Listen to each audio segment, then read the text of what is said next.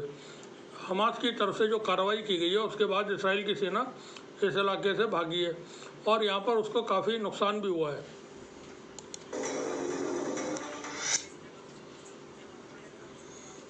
ये वीडियो हमने अपनी एक रिपोर्ट के साथ और दिखाया था।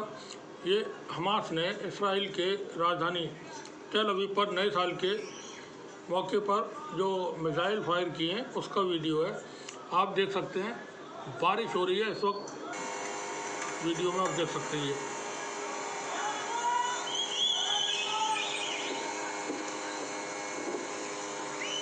और ये भी उसी इलाके से हैं जिसका दावा इसराइल ने किया था कि हमने अपने कब्जे में लिया हुआ है।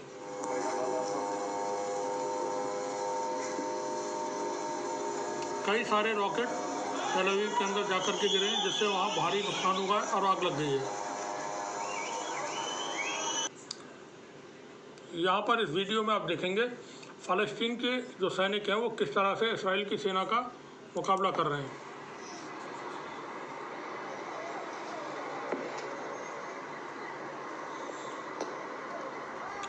ये नीचे आप देखें,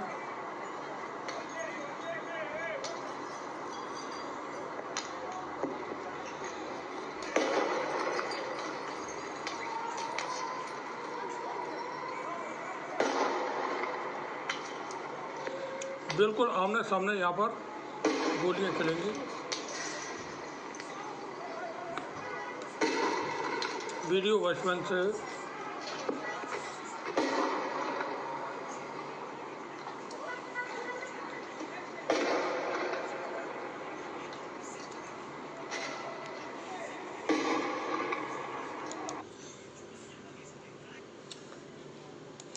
ऐसे मौक़ों पर होता क्या है कि इसराइल की सेना को उकसा करके उनको बाहर लाया जाता है मैदान में और फिर फ़लस्तीन के स्नाइपर और फायर से इनके लोगों की हत्याएं कर देते हैं।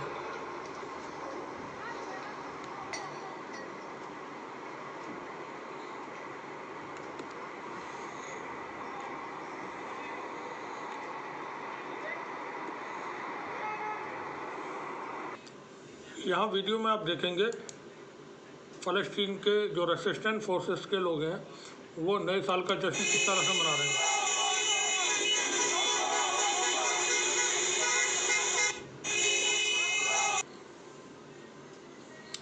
ये वीडियो भी फ़लस्तीन रेसिस्टेंट फोर्सेस का है।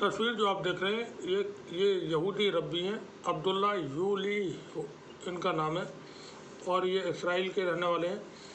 ये दुआ कर रहे हैं कि नए साल में अल्लाह ताला किसी तरह से नेतन्याहू का खाना ख़राब करे और इससे छुटकारा मिले। सुने आप।